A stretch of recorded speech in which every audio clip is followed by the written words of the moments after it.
اور ان چیزوں کے پیچھے لگ گئے جو سلیمان کے عہد سلطنت میں شیاطین پڑھا کرتے تھے، اور سلیمان نے مطلق کفر کی بات نہیں کی، بلکہ شیطان ہی کفر کرتے تھے کہ لوگوں کو جادو سکھاتے تھے۔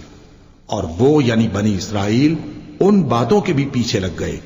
جو شہر بابل میں 2 فرشتوں یعنی ہاروت اور ماروت پر اتری تھی،